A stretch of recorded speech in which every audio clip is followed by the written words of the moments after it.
ndagushimiye Mana witwa Kristo. Tu t'appelles Christ. Wasizwe n'Imana usigirwa kubabarira abantu ibyaha byabo. Ufite ububasha bwombi bwo kubwira imibiri yacu ngo ni ikire no kubwira ubugingo bwacu ngo ni bukire. Ufite ububasha bwombi bwo kubwira imibiri yacu ngo imererwe neza no kubwira ubugingo bwacu ngo bumererwe neza. Ufite ububasha bwombi. Uri umwami w'ubuzima bwacu kandi uri umukiza wabwo. Nk'umwami rero tugomba kukubaha. Nk'umukiza kandi ushinzwe kudukiza. Nk'umukiza kandi utubereye maso.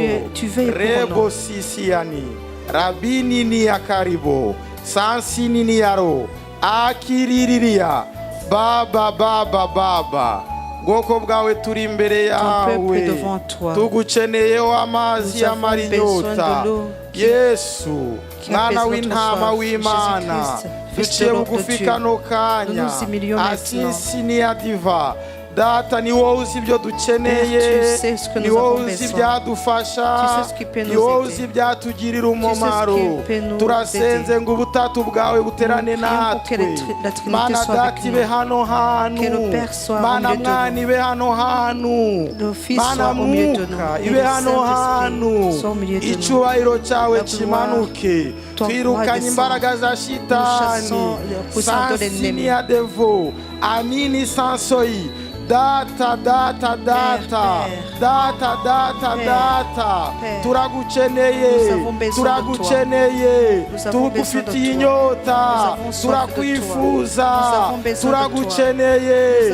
Mu bugingo bw'abagabo ndaguhamagaye, mu bugingo bw'abagore ndaguhamagaye, mu mibereho y'urubyiruko ndaguhamagaye. Tutaya Roskiniya, Sansiniya devo, Arikiskiriya, Rostini, Akiriri, Skonin, Ba, Aski, Roskini. Dagushima, Dagushima, je te glorifie, Dagushima, je te donne mon action de grâce parce que tu n'es pas comme moi. Tu fais ce que tu dis et tu ne te répands pas, tu ne te tu accomplis ta parole. Nous te remercions parce que tu vaincs le diable pour nous. Au nom de Jésus, Amen. Que Dieu soit loué. Alléluia. Alléluia. Amen. Je loue le Seigneur au nom de Jésus-Christ parce qu'il m'a permis d'être parmi vous. Je remercie les responsables de l'église parce qu'ils m'ont invité. Je vous demande d'envoyer vos mains vers eux. Que Dieu les bénisse. Amen. Alléluia. Je remercie mon frère Jonathan parce qu'il a été un bon accompagnateur. Nous sommes venus prier pour que Dieu fasse le travail lui-même. Amen. Amen. Vous aussi, merci d'avoir prié. Que Dieu soit loué. Amen. Amen. Je vais vous dire deux voix que j'ai entendues. Amen. Amen. La première voix, regarde l'église dans l'ensemble. Dieu me dit que, en tant que son église, il vous donne le médicament.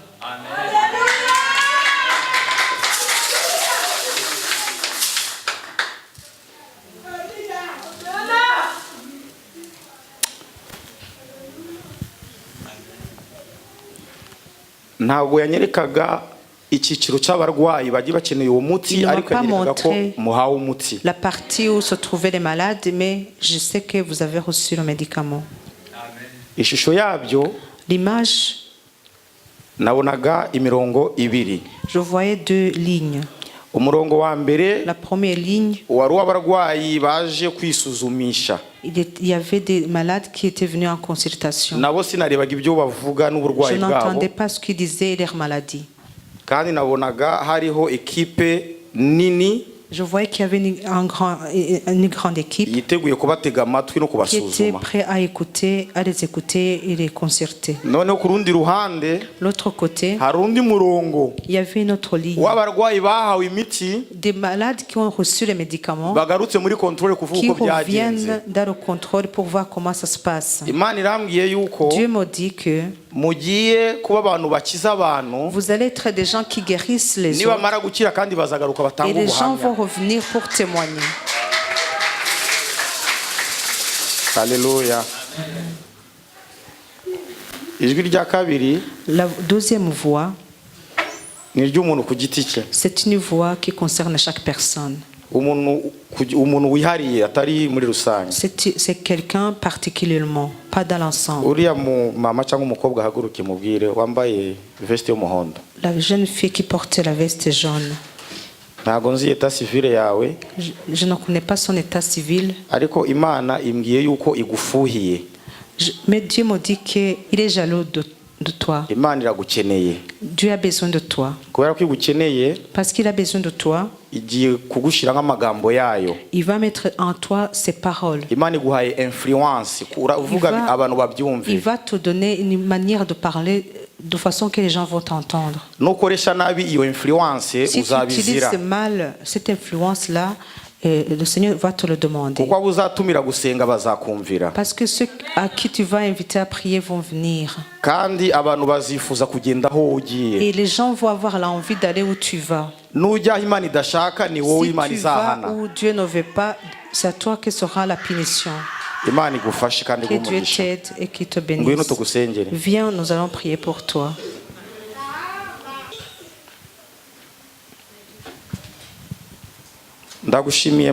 Merci éternel, je te remercie.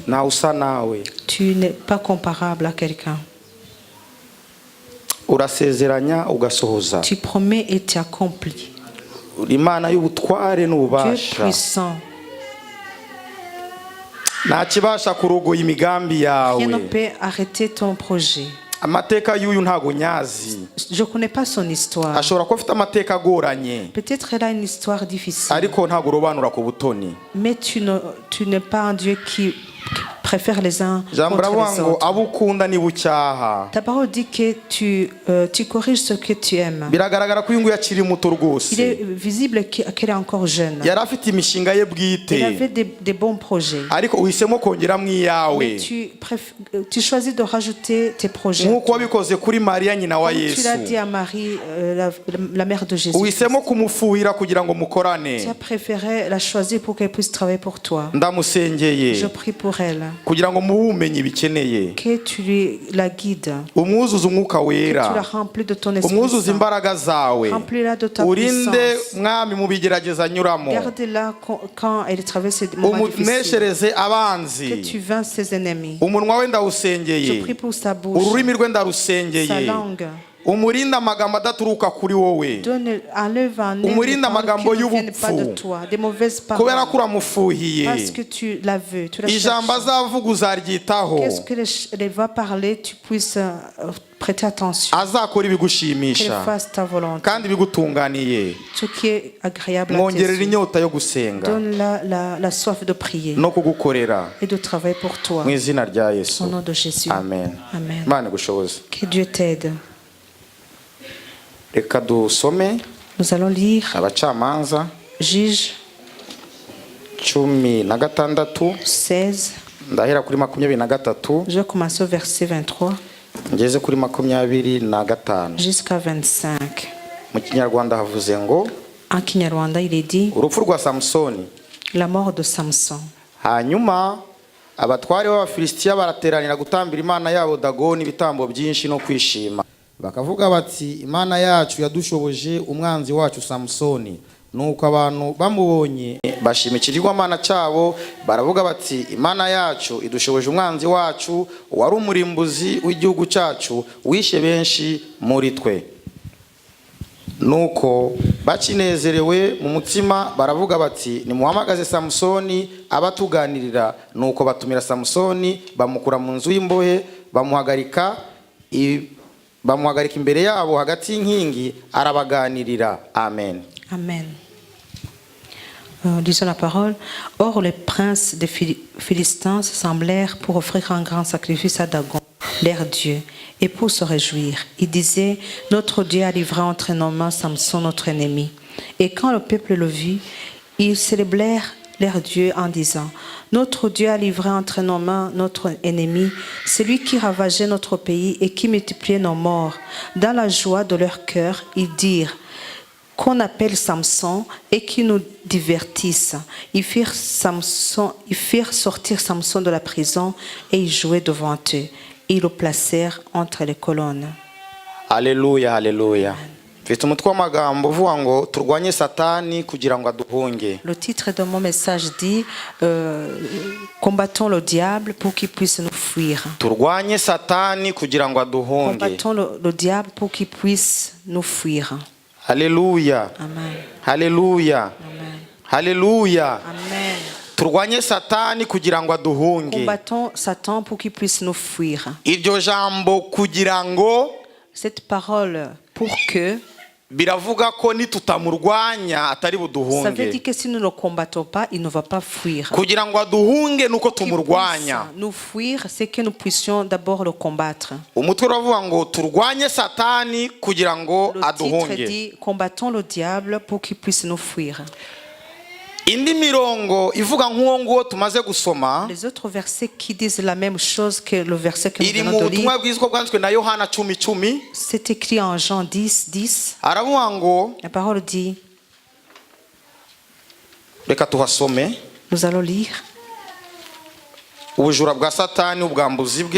allons voir comment Satan il vole, il enlève.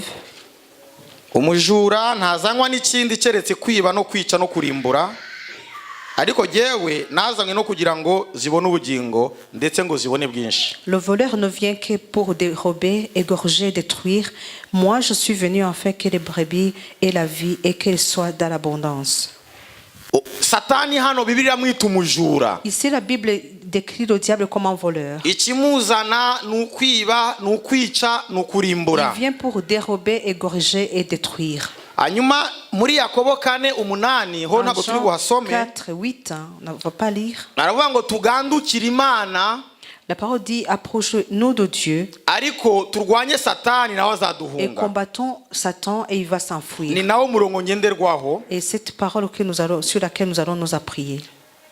Turwanye Satani kugira ngo aduhunge. Combattons le diable pour qu'il puisse nous fuir. Niko Yakobo abivuga. C'est ainsi que Jacques plutôt le dit. Muri 4:8 chapitre 4 verset 8. Tugandukire Imana. Approchons-nous de Dieu. Ariko turwanye Satani. Et combattons Satan. Nawe azaduhunga. Et lui aussi va s'enfuir. Kurwanya Satani. Combattre Satan. Bitandukanye no kutamukunda. C'est différent de ne pas l'aimer. Kurwanya Satani. Le combattre. Bitandukanye no kuba mutari inshuti. C'est différent de ne pas être son ami. Kurwanya Satani. Combattre Satan. Bivuze ko Satani ari umwanzi. Ça veut dire que le diable, Satan, il est ton ennemi. Bivuze ko Satani ari umwanzi. Il est ton ennemi. Umwanzi rero. L'ennemi. Uramurwanya. Tu dois le combattre. Alléluia. Amen. Izi nkuru twasomye rero witwa Samsoni. L'histoire que nous venons de lire de Samson. La Bible nous montre qu'il était l'élu, le choisi de Dieu.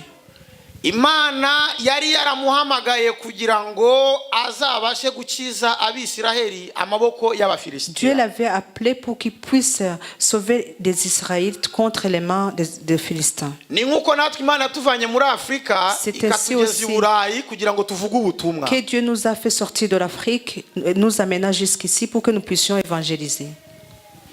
Amen. Je m'excuse, je me rappelle que je ne me suis pas présenté. Tellement j'ai envie de parler de Dieu et j'oublie ce qui me concerne. J'ai été sauvé en 2000. La bonne année de 2000. Il venait de se passer 3 ans, je combattais contre le Saint-Esprit, je ne voulais pas être sauvé, me repentir. hanyuma hariho n'ikintu cy'igihuha cy'uko mu bihumbi bibiri sizarangira. Il y avait aussi les ont dit que en 2000 l'an 2000 que la terre va se umwuka wera akoresha icyo gihuha kugira ngo arusheho kunyumvisha no kunyemeza. Et le Saint-Esprit a appuyé cela pour me convaincre. Ndabati se wa mugani sinirangira nzajya hehe. Je me suis dit alors si le monde vraiment prend fin, où est-ce que je vais aller? Icyo gihe nari ndi mu Rwanda, twari dufite perezida wa Repubulika witwa Pasteur Bizimungu. Là j'étais au Rwanda, on avait le président qui s'appelait Pasteur Bizimungu. Muri yo veille nagomba kujyamo nkatura nkakizwa. Et dans la veillée de prière, je devais aller et me repentir. Nari maze iminsi 3 mpawe ikimenyetso cy'umwuka wera. Il m'avait été donné depuis 3 jours le signe du Saint-Esprit. Ndavugane rwose nubwo nihani ariko nzajya ku rusengero nabo bansengere. Je me suis dit même si je m'en repens, mais j'irai aussi à l'église pour qu'on puisse prier pour moi. Dieu m'a montré qu'il avait besoin de moi. Mushiki wacu uhumure, Imana igukeneye. Sois tranquille ma soeur, parce que quand Dieu a besoin de toi, il a besoin de toi pour de bonnes choses. C'est ça qui montre la différence entre Dieu et Satan. Le diable c'est un dictateur. Quand j'ai été sauvé, en 2001 j'ai été baptisé dans beaucoup d'eau. On nous enseignait toute une année le baptême. Quand on avait tardé de me baptiser dans l'eau, j'ai été baptisé dans le Saint-Esprit. Et quand les choses de la chair tardent, Dieu fait les choses de l'esprit. Corneille a été baptisé dans le Saint-Esprit avant d'être baptisé dans l'eau. Dieu alors m'a donné le don d'évangélisation. En 2003, je suis entré dans le responsable des jeunes. En 2006, j'ai été responsable de la jeunesse. Je me suis marié en 2009. À cause de ma femme, je ne savais plus être dans la jeunesse. J'ai dit au revoir, vraiment, je ne sais plus gérer. Je vais m'occuper de ma femme et de mon foyer. En 2011, on m'a consacré comme diacre. Et en 2013, on m'a consacré comme ancien de l'église. Le péché dont je me suis repenti quand j'ai été sauvé, c'est ne pas obéir. On m'a dit, on m'a mis devant et on m'a demandé de me repentir du fait de ne pas respecter les responsables. J'aime me repentir, je dois me repentir parce que le chemin dans lequel nous avons pris, c'est ainsi on doit se repentir. À partir de ce moment-là, je suis dans le salut et je me tiens bien droite. J'ai ma femme et mes 2 enfants sont toujours au Rwanda. Et j'ai la foi que nous serons séparés par la mort ou le retour de notre Seigneur Jésus-Christ. Le divorce, je comprends, mais je n'ai pas foi en cela. Alléluia, alléluia. Amen. Cela suffit. On m'a accueilli dans la CEP et je suis heureux d'être avec vous. Que Dieu vous bénisse. Samson est venu comme un sauveur.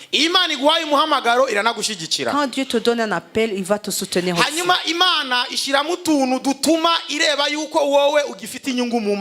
Alors Dieu met en toi des choses qui montrent que toi tu as encore l'intérêt pour Dieu. Donc il te donne la force. Il met en toi des choses qui montrent que tu as encore besoin de cette force-là. Dieu a donné à Samson la force. Cette force, tu vas l'utiliser pour combattre les Philistins. Tu vas utiliser cette force pour venir en aide à Israël. Mais le secret de cette force est dans le fait de faire ma volonté. Ce que moi et la force nous voulons. Voici le secret de cette force-là.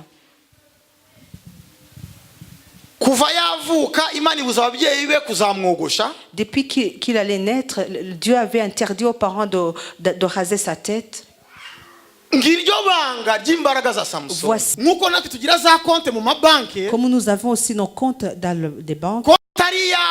Alors, tu as ton compte à ton nom, tu as ta carte de banque. Mais quand tu vas dans l'appareil de on te demande encore quoi? Qu'est-ce qu'on te demande? On te demande le code. Avoir la carte de banque, ce n'est pas ça qui suffit pour ton compte. Ce qui montre que c'est ton compte, c'est le secret que tu as avec son compte. Le secret que tu as avec le compte. Même si tu perds la carte, mais que tu appelles à la banque, on va te demander le secret. On va te demander le secret. Dieu nous donne des choses, mais il met le secret. Il rajoute le secret. Le secret, c'est ça qui est important. Plus que ce que nous avons reçu. C'est ça qui est plus important.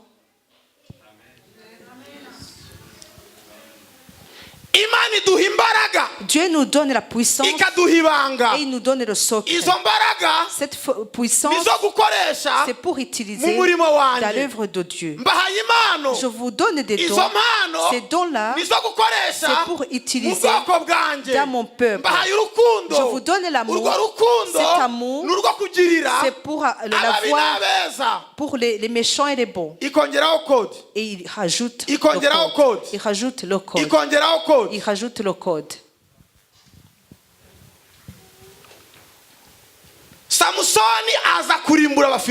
Samson est allé détruire les Philistins. Alors quand il est arrivé au moment où il devait aimer, il a oublié le code. La première fiancée était une Philistine. La parole nous dit que nous devons combattre. Nous devons nous soumettre à Dieu, mais nous combattre le diable. Dieu m'a appelé de détruire les Philistins, mais je commence à aimer les Philistines.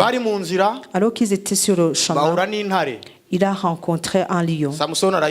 Samson l'a tué. La fille a dit, vraiment l'homme c'est celui-ci. Un homme qui tue le lion. C'est vraiment le bon fiancé. Mais ce qui a fait qu'il a tué le lion, c'était la puissance de Dieu avec le code de Dieu qu'il avait encore. Ce n'était pas la force de la chair, c'était la force de la chair plus la puissance de l'esprit. Est-ce que vraiment vous comprenez ce que je dis? Il y a la force de la chair, mais il y a aussi la force de l'esprit. La force de l'esprit, c'est cette force-là qui utilise la force de la chair. Il y en a qui ont la force de la chair, qui mangent et qui sont rassasiés, qui étudient et qui vont très loin, qui ont des foyers. L'homme a sa voiture, sa femme également. Ils ont la force de la chair, ils ont la force de ce qui est visible. Mais le foyer qui est comme ça, quand il y a manque de la force de l'esprit, tout ce qu'ils ont su avoir, ils vont pas s'entendre dedans. Et leur mésattente est grande. Dis à celui avec toi que tu as besoin de la force de l'esprit. Un homme chrétien est plus grand que l'homme qui a 1 million d'euros.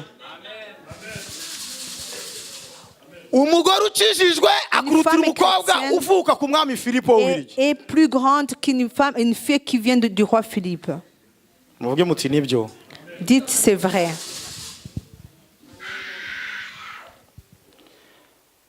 Samson est revenu 3 jours après. Il a retrouvé le cadavre du lion et dedans il y avait du miel. Le Saint-Esprit est venu sur lui. Le Saint-Esprit est venu sur lui. Et il a parlé.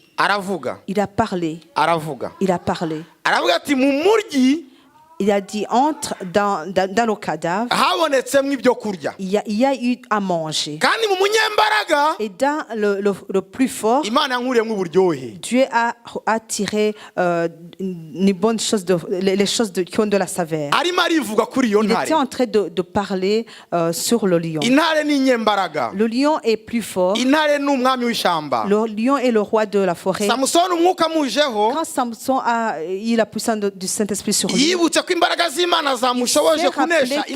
la puissance de Dieu a été sur lui pour combattre le lion. Vu que le lion avait dedans du miel, il a mangé son miel. Alors il a commencé à faire la poésie. Il a commencé à parler de Dieu. Il a dit dans le lion, dans le cadavre du lion, il y a eu à manger. Et dans le plus fort, il a eu des bonnes choses de bonne saveur. Alors il a parlé. Il avait un dos de poésie. Et alors quand Dieu lui faisait quelque chose, il allait il parlait de cette chose-là. Il y a des gens avec qui Dieu travaille, il fait de grandes choses, mais il garde ces choses-là pour eux. Alors il est allé doter la fille, la fiancée, la Philistine. Quand il est arrivé chez la belle famille, alors il a commencé à dire, je vais parler avec vous. Je vais vous parler avec vous. Et je vais discuter avec vous. Vous allez, si vous devinez la réponse, vous allez me donner des habits. Et si vous ratez, c'est vous qui allez me donner des habits. Si vous y arrivez, c'est moi qui va vous donner les habits. Alors chez sa belle famille, on lui dit, dis-nous. Il a alors répété ce qu'il avait raconté devant le cadavre du lion. Dans le cadavre du lion est sorti à manger. Et dans le plus fort est sorti les choses de bonne saveur. Quand nous disons que le diable est venu avec beaucoup de rage, mais Jésus à la croix l'a apaisé. Ça veut dire que le diable nous combat et les démons, mais Jésus et les anges combattent pour nous. Ça veut dire que le diable est un combattant, mais ça veut dire que Jésus est le vainqueur. Tu veux celui qui vainc ou celui qui gagne le combat, qui combat? Tu choisis quoi? Tu choisis quoi? Celui qui vainc. Celui qui vainc.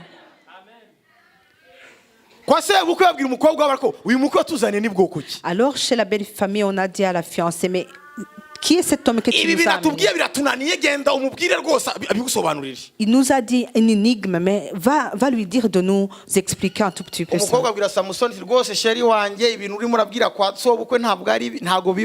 Alors la fiancée a dit à Samson, tu es en train de dire à ta belle famille, ça ne va pas.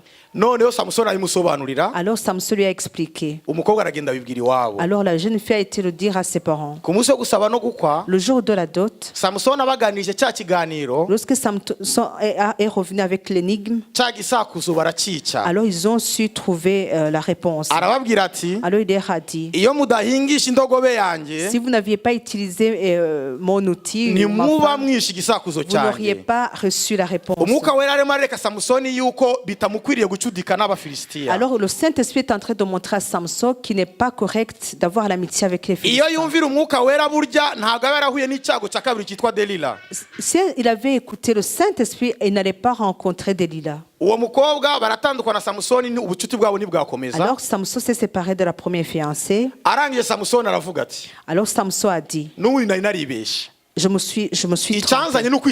Je suis venu normalement pour tuer les Philistins. Ce que je m'étais donné d'avoir l'amitié avec leurs filles, d'où c'est venu? Je vais vous demander une question. Quand tu es un chrétien, que tu vas chercher une fille de Satan, qu'est-ce que tu es en train de chercher?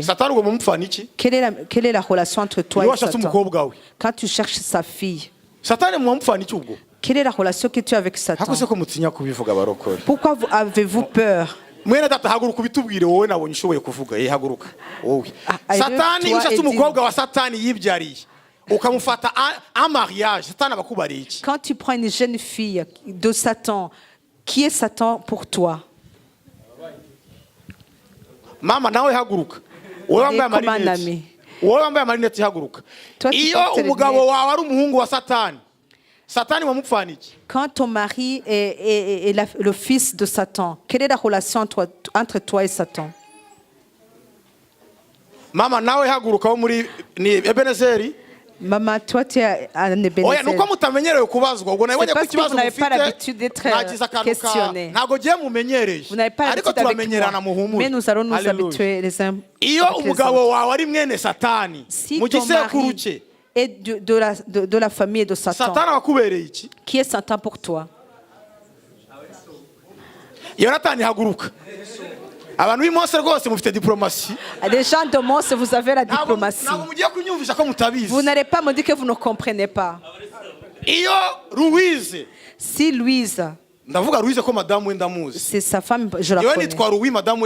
Je m'appelle Louise, sa femme s'appelle Louise. Quand Louise, dans son CV, elle écrit que son père s'appelle Satan. Quelle est la relation entre toi et Satan? Je suis son beau-fils et il est mon beau-père. Quand le beau-père t'a visité, quand tu le veux ou pas, tu lui dois du respect.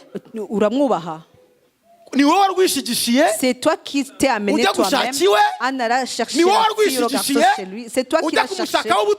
Tu as été chercher la richesse chez lui. C'est toi qui t'es amené pour aller voir comment fonctionnent ces choses. Quand il vient alors, et quand la mort vient, tu vas la baiser. Samson s'est dit, voilà, je me suis amené moi-même, mais là je vais les combattre. Alors il a commencé à les tuer. Les Philistins, ils se sont approchés des Judéens. Ils étaient forts qu'eux. Si vous ne nous donnez pas Samson pour qu'on puisse le tuer, nous allons tuer tout le pays. Alors les Juifs se sont mis ensemble. Au lieu de mourir tous à cause de Samson, nous allons le livrer. Vous savez autre chose? Nous ne sommes pas entre les mains du diable. Nous tombons dans les mains de Dieu.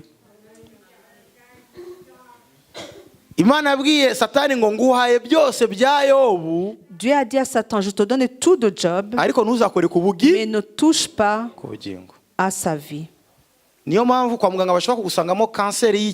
C'est pour cela qu'à l'hôpital on peut trouver en toi le cancer. On te donne 2 mois de vivre et Dieu rajoute 20 ans. Nous n'enlevons pas ce que les médecins ont dit, mais nous appuyons sur ce que Dieu a fait.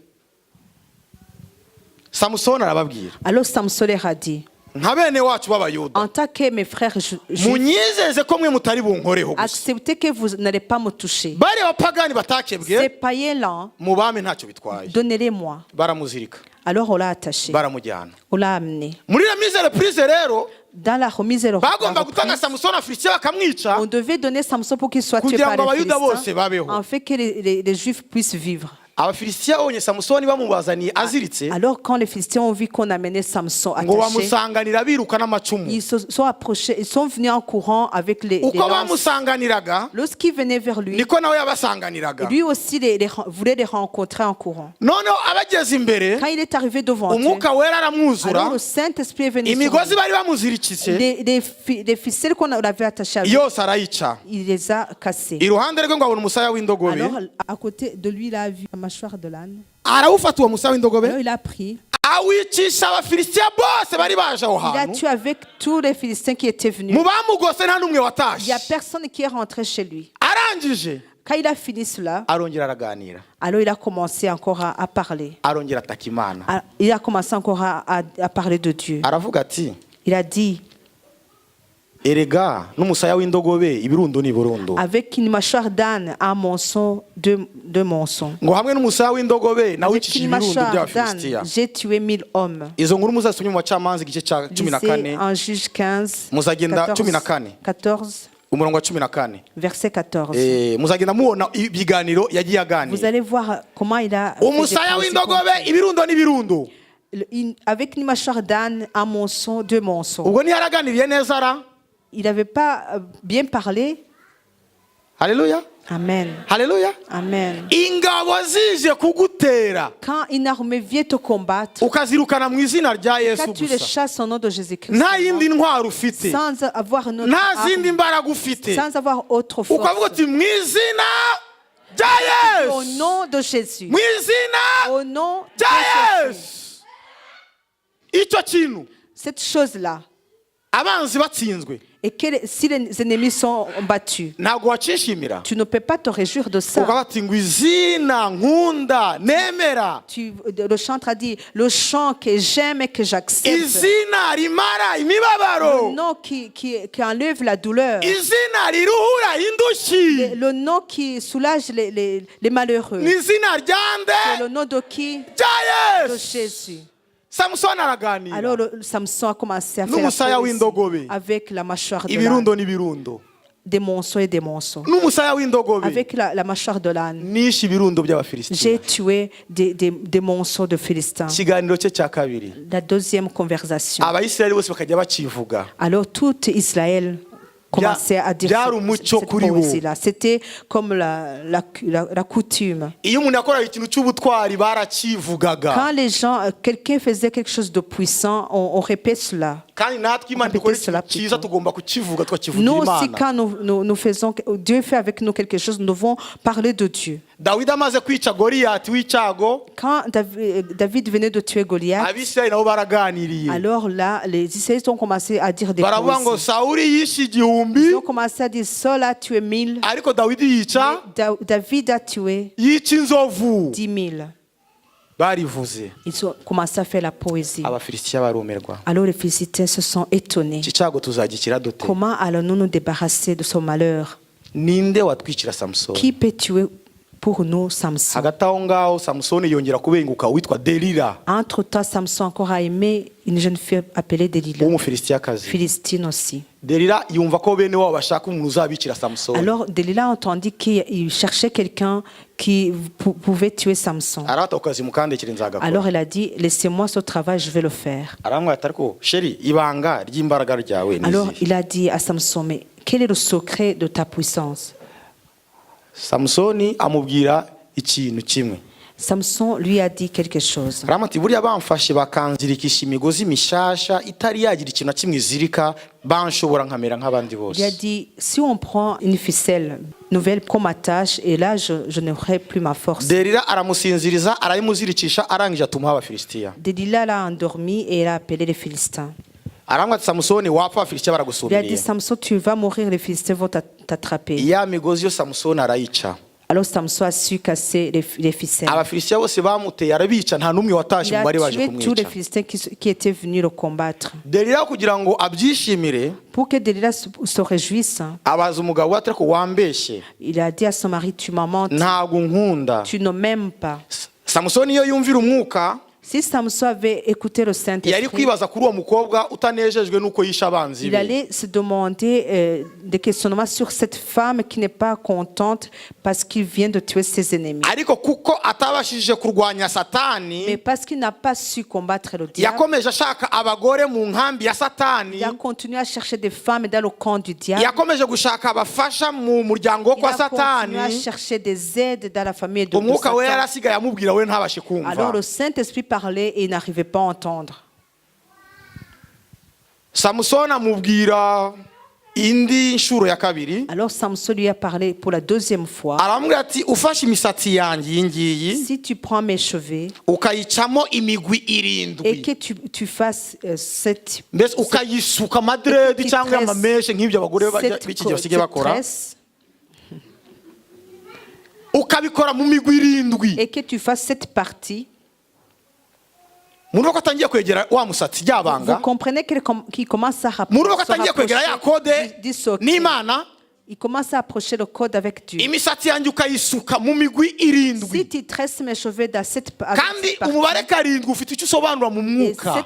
Cette chose, le chiffre 7 a une signification. Atangiye kwegera ibanga nyabanga. Il commence à approcher le we n'Imana baziranyeho. Le secret qui connaît lui-même. Agiye kuribitsa umukobwa wa Satani. Le confier à la fille de Satan. Umukobwa aramusinziriza ya misatsi yarayisuka amadredi mu mibiri. Elle a endormi et elle a su faire cette tresse. Arangije atuma kuri bene wabo ati muze namushoboye. Il a rappelé les siens pour venir dire voilà je suis l'attrapé. Alors il a dit à Samson, attention, les Philistins vont t'attraper. Arakanguka. Alors il s'est réveillé. Abafilisitiya bose arabica. Il les a tous tués. Mu bamuteye bose nta n'umwe watashe amahoro. Personne n'est retourné. Delila arongera amubwira. Alors Delila lui a dit encore. Nkuko abagore b'Iburayi bajya bavuga. Comme les femmes de Nutambwiza ukuri. Si tu ne me dis pas la vérité. Uyu munsi. Aujourd'hui. Je te quitte. Ndakuvaho. Je te quitte. Ndakuvaho. Je te quitte. Ndakuvaho.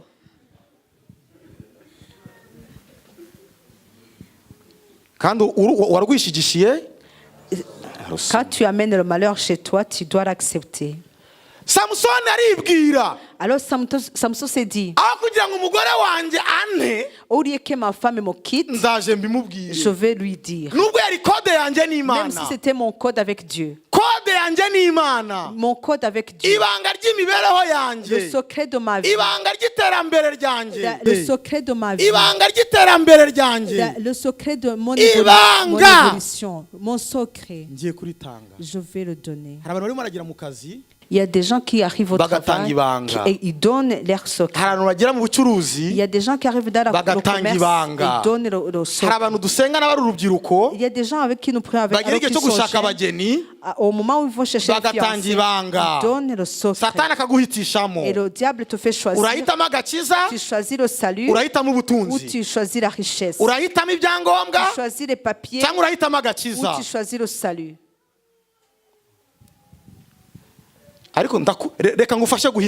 Je vais t'aider à choisir. Choisis le salut. Celui qui a choisi le salut, il choisit aussi les papiers. Celui qui choisit le salut, il choisit aussi la bonne vie. Ici sur la terre, même au ciel. Le païen le savent. Ils savent bien que nous avons une bonne vie. Et même jusqu'au ciel. Ils le savent très bien. Tu trouves un homme qui va avoir 5 femmes.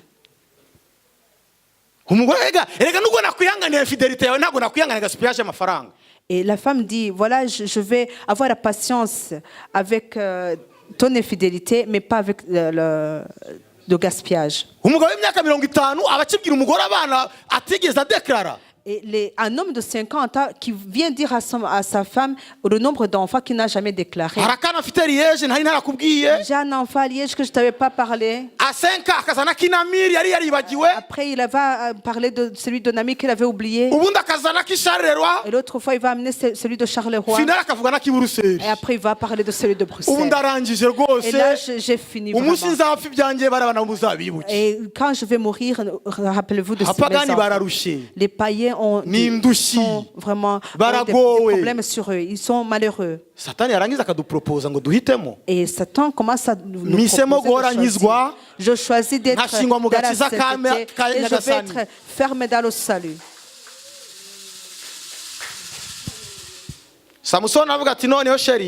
Samson a dit alors, ma chère, mes cheveux que tu vois, même si c'est beaucoup, quand tu vois que c'est beaucoup, c'est pas de la fierté. Il y a le secret. Un jour où on va raser mes cheveux, alors je serai comme les autres. Delila a dit, tu vois, avant, pourquoi tu m'avais pas dit ça? Alors il a endormi. Il a rasé. Et les Philistins sont venus. Il a dit, réveille-toi, on va t'attraper. Alors la Bible nous dit qu'il s'est réveillé pensant qu'il était encore avec Dieu. Il a fait le même geste qu'il faisait avant. Il a prié comme il priait avant. Mais il ne savait pas que Dieu l'avait abandonné. En fait, ce que nous faisons, c'est pas ce qui fait que Dieu travaille. C'est le code que nous avons avec Dieu qui travaille. Les Philistins se sont approchés de lui. Disent, Samson, comment tu vas? Tu es en bonne santé. Je vois que tu n'es pas agressif aujourd'hui. Alors il a enlevé les yeux. Il n'a pas bougé. Parce qu'il a perdu sa connexion avec Dieu. Il a vendu son corps. Il a donné à ses ennemis. Il a donné à ses ennemis.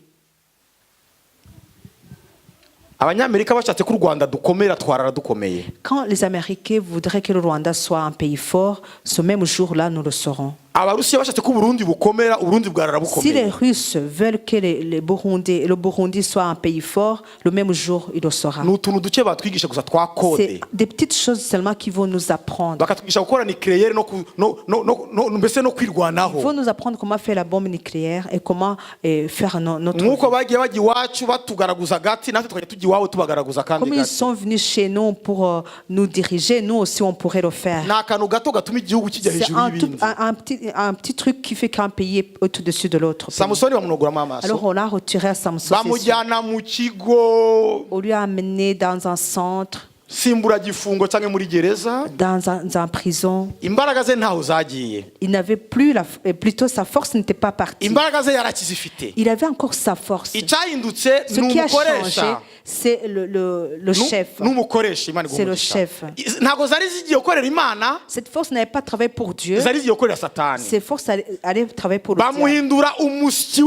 Il est devenu un qui travaille sur le moulin pour écraser le il portait des choses lourdes pour aider les autres ouvriers. Il n'avait pas perdu la force de la chair, il avait perdu la force spirituelle. Comment on a volé Samson, ainsi le diable est en train de nous voler aussi. Satan est un voleurs. C'est un voleur qui est différent des autres voleurs. Jésus a dit, y a-t-il un voleur qui va venir chez toi sans t'avoir attaché? Il vient la nuit, il va d'abord t'attacher. Satan est un voleur un peu spécial. Il ne vient pas la nuit, il vient la journée. Il ne t'attache pas, il va toquer sur ta porte et tu vas ouvrir. Et vous allez discuter à deux. Il va te proposer des choses. Il a dit à Eva, et Dieu a dit que vous ne mangez pas à tous les arbres ici dans le jardin.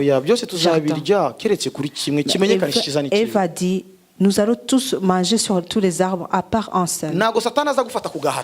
Le diable ne vient pas te prendre par force. Vous discutez. Ce que en quoi je vais t'aider ici, c'est de savoir ou connaître la malice du diable. Quand tu le sauras, même s'il vient à travers ton mari, dans l'image de Pierre alors qu'il était disciple de Jésus. Alors Jésus a dit, recule derrière moi, Satan. Ce n'était pas Pierre qui était Satan, mais il avait l'esprit de Satan. Je vais vous dire comment le diable entre. C'est malice, c'est moyen. Pour que nous qui avons été enfants de Dieu, qui avons été appelés pour les récompenses à venir, et il vient nous utiliser comme il veut, qu'il nous fasse du mal sur cette terre. L'espoir de la vie à venir, j'ai lu en 2015, pour les gens qui sont nés au Rwanda et qui ont grandi là-bas, et 65 ans, et les espérances de vie. C'est des gens qui sont nés au Burundi, c'est 57 ans de vie d'âge d'espérance de vie. Ceux qui sont nés ici, c'est 81. Plusieurs d'entre vous ici, vous n'êtes pas nés ici. Vous avez quelques années au Rwanda ou au Burundi et d'autres années que vous avez passées ici. Ça veut dire que notre espérance de vie, c'est entre 75 et 80. Tu peux aussi compter alors les années qui te restent. Il t'en reste combien? C'est ces années qui te restent. C'est ces années qui t'empêchent d'être sauvé. C'est ces années-là qui t'empêchent de sortir de l'adultère. C'est ces années-là qui t'empêchent de quitter le boisson. C'est ces années-là qui t'empêchent de sortir de la haine. Dis à ton frère ou ta soeur, il te reste combien d'années? Même si nous disons que c'est 80, là, entre les deux, il y a le cancer et la diabète. Il y a d'autres choses qui s'appellent les maladies des mauvais esprits. Et ces choses viennent pour réduire encore les années. Si j'étais vraiment je choisirais d'être sauvé tous les jours. Je choisirais de rester dans le salut. A dit à Ève, vous n'allez pas mourir, mais vous allez devenir comme Dieu. Mais quand Dieu les a bénis, ce n'était pas pour être comme lui. Alors le diable est venu dire, vous serez comme lui. Vous savez bien que ce qu'il a dit à Ève, c'est la même chose qui a fait qu'il a été jeté sur terre. Il était un ange de lumière. Il a voulu devenir comme Dieu. Il est devenu comme l'ange de ténèbres. Le titre d'ange ne lui a pas été retiré comme Samson, il ne lui a pas été retiré. Le nom de serviteur de Dieu. Vendre le code lui a changé de destination seulement. Alléluia. Amen. Alors quand Ève elle a entendu qu'elle va devenir comme Dieu, cet arbre-là est devenu merveilleux pour lui. Quelqu'un est sauvé. Au lieu d'aller au ciel, alors il va commencer à lui dire, tu seras comme le pasteur Louis. Mais l'objectif de Dieu, c'est que tu sois sauvé et que tu ailles au ciel. C'est pas pour être comme le pasteur Louis. Pasteur lui a ses problèmes. Toi, sois sauvé et sois comme toi-même et va au ciel. Alors Ève a vu que être comme Dieu c'est vraiment merveilleux.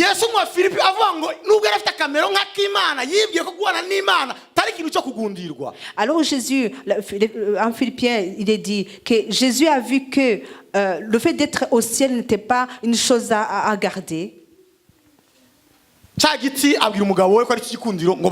Alors il a dit à son mari que cet arbre était merveilleux afin qu'il puisse y manger.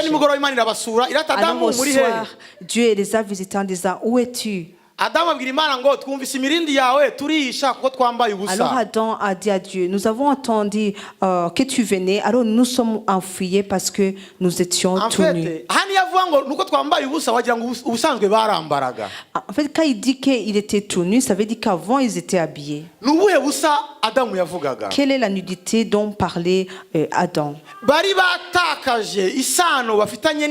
avaient perdu la relation qu'ils avaient avec Dieu et la communion qu'ils avaient avec Dieu. Ça s'est terminé en voyant que la sagesse dont Satan leur avait dit n'était pas la sagesse pour construire. Alors c'était la malice. Voilà. C'est ce que le diable leur disait. Il y a la sagesse et la malice. Tu choisis la sagesse ou la malice. Obéir à l'Éternel, c'est Dieu qui donne la sagesse et le diable donne la malice. À partir de là, c'est ainsi que la malice est venue. Avant, la femme accouchait, on allait à l'hôpital l'amener du Pondu. La prophétie que nous recevons au Rwanda, c'est quoi? Dans ton mariage, ne bois pas du sucre.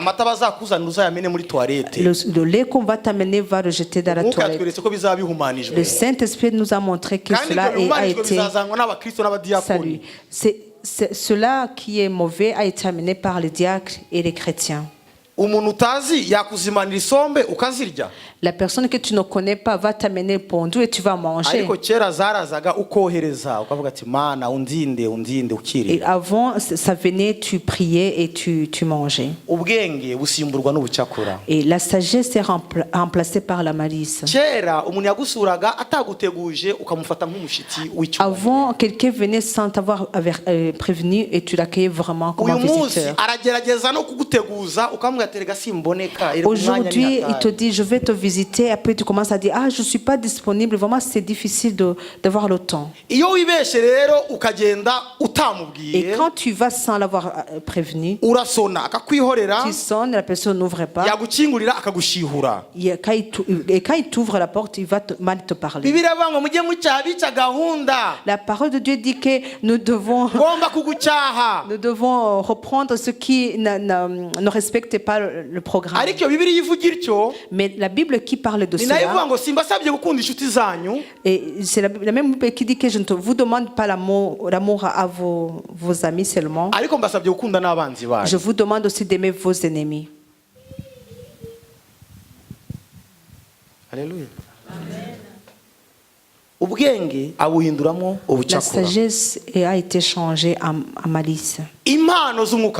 Les dons du Saint-Esprit, Dieu nous les a donnés pour fortifier l'Église. Alors le diable a dit, ces dons-là, je ne sais pas comment les Rwandais ou les Burundais le disent.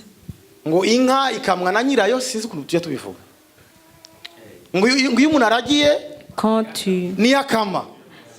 Ça veut dire que quand tu as une vache,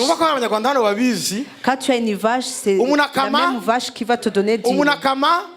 En fait, cette manière-là de parler, nous n'avons pas de vaches. Exactement.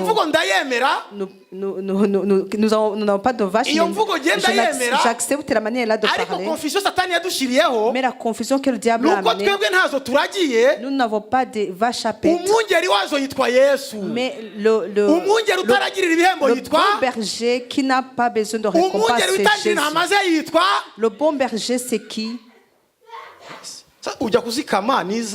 Tu vas chercher le lait dans les vaches ou les brebis. Ils sont à toi. Une personne vient, ne sait même pas entonner un chorus.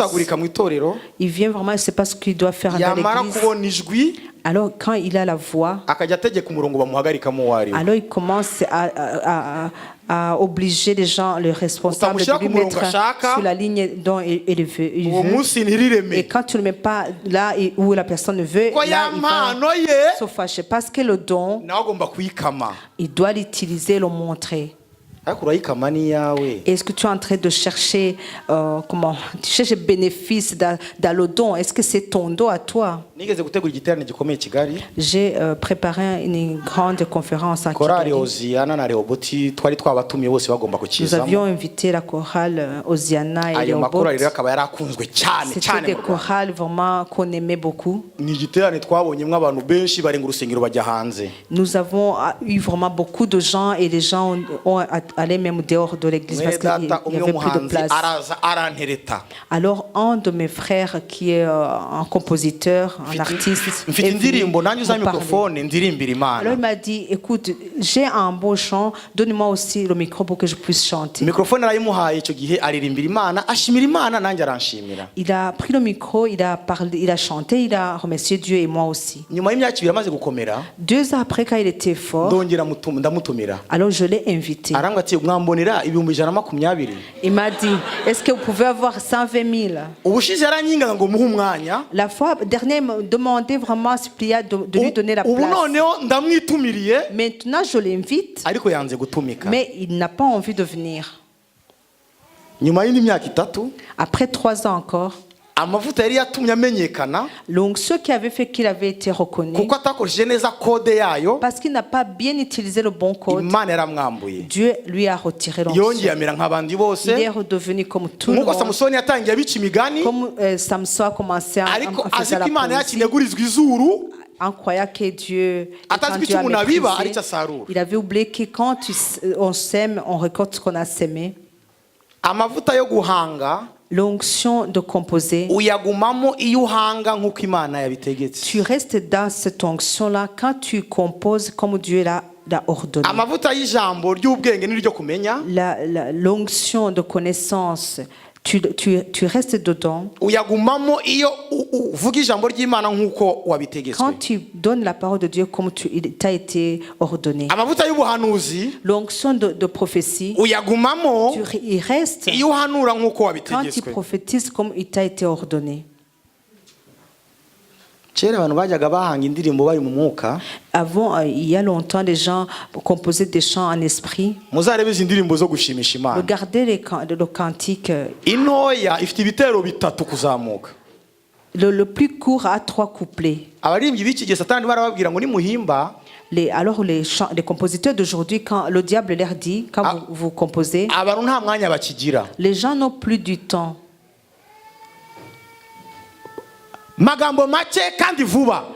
Un peu de parole et vite.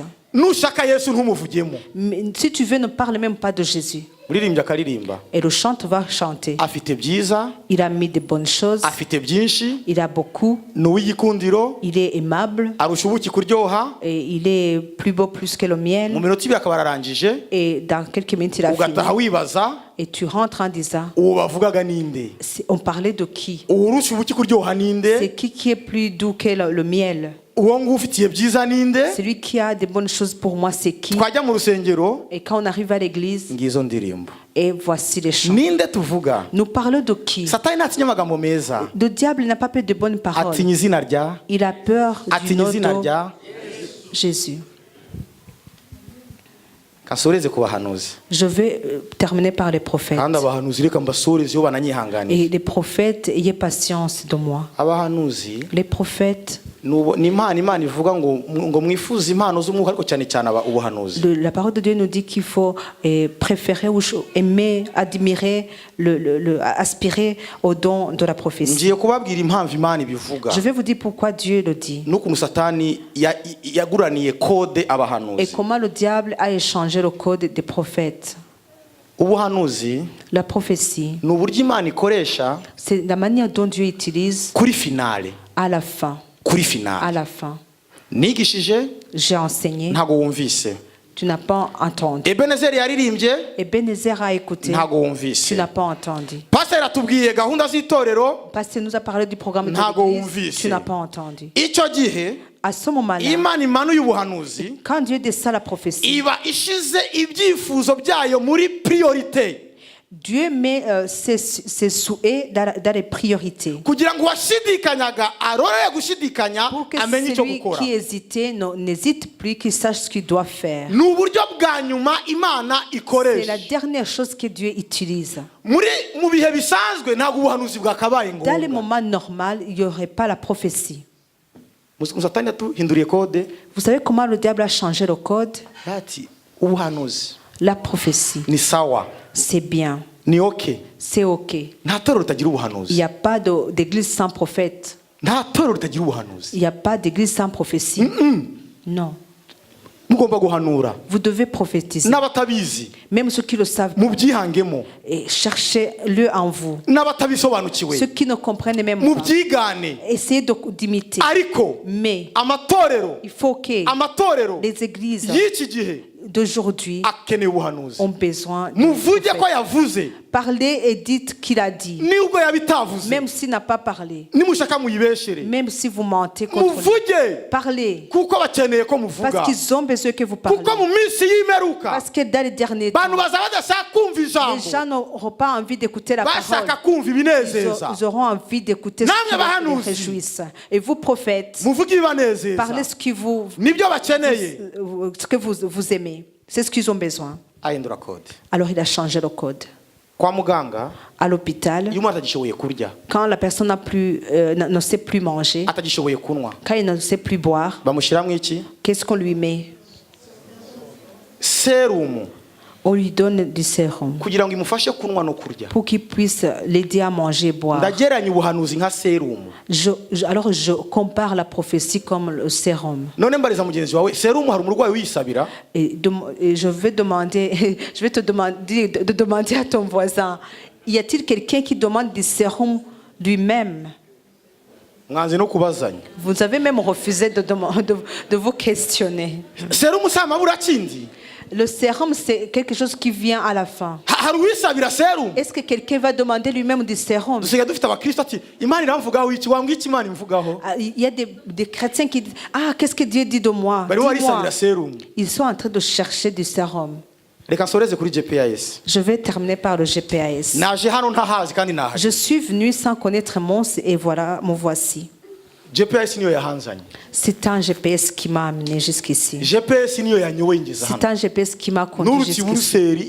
Je suis venu de Bruxelles jusqu'ici. 100 km et plus. Il y a un secret dans le GPS. Est-ce que tu commandes le GPS quand il doit parler?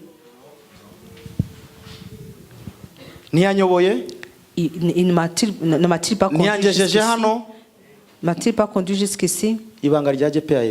Le secret du GPS, tu ne vas pas lui demander de parler. C'est lui qui va te parler.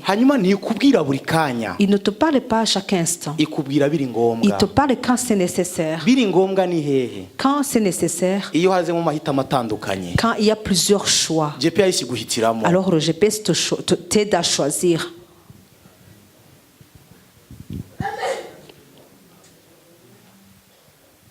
Quand il y a plusieurs chemins, le GPS choisit pour toi. Dieu choisit pour nous. Dans la prophétie, Dieu choisit pour nous. Autre chose pour laquelle si tu n'écoutes pas le GPS, est-ce qu'il t'attrape par le cou? Est-ce qu'il te prend par force? Qu'est-ce qu'il te dit? Il va encore recalculer. Tu devais arriver à telle heure parce que tu n'as pas écouté. Le voyage va être long. Je vais te chercher un autre chemin. Il y a des choses que Dieu m'a dit moi. Si je ne l'obéis pas maintenant, il va le faire pour mon enfant. Parce que lui l'a dit, il va le faire. Les Israélites devaient arriver à Canaan dans 2 semaines. Ils sont arrivés dans 40 ans. À cause de quoi? De la désobéissance. Ils avaient la nuée qui était devant eux. C'était le GPS dans leur temps. Nous avons le Saint-Esprit qui nous conduit. Nous avons la voix de Dieu qui nous parle. Nous avons les bons serviteurs de Dieu qui nous dirigent. Si tu n'entends pas, il recalcule l'itinéraire. Alors le voyage est plus long. Quand tu choisiras de l'obéir, là il t'amènera jusqu'où il devait t'amener. Nous avons alors des prophètes. Quand Dieu lui dit quelque chose, c'est la guerre.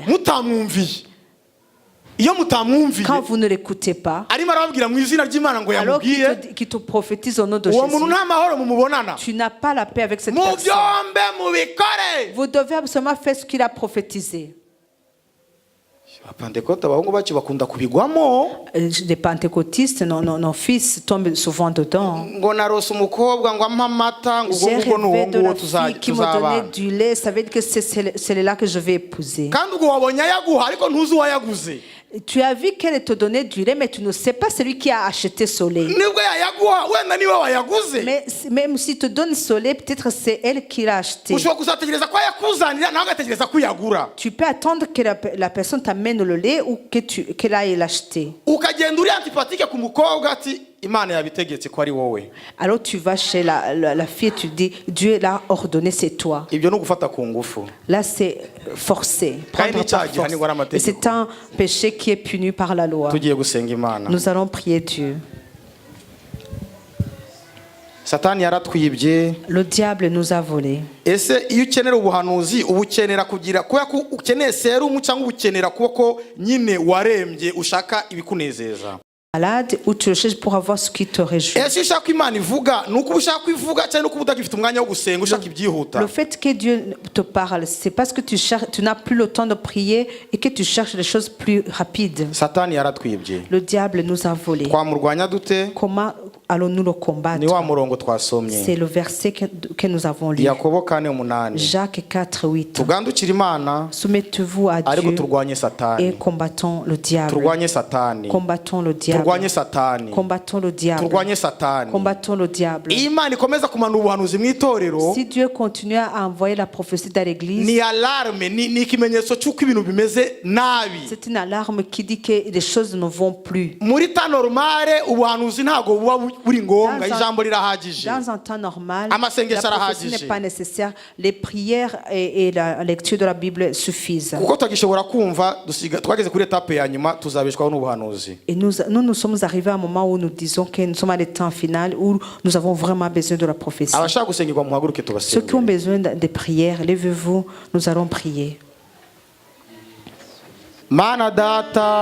Père, au nom de Jésus-Christ, ta parole, c'est de l'eau qui arrête notre soif. C'est la pâte qui nous donne la force. Tu as donné à Samson la puissance et le secret. Alors il a mis la force devant le secret. Et alors à la fin il avait tout perdu.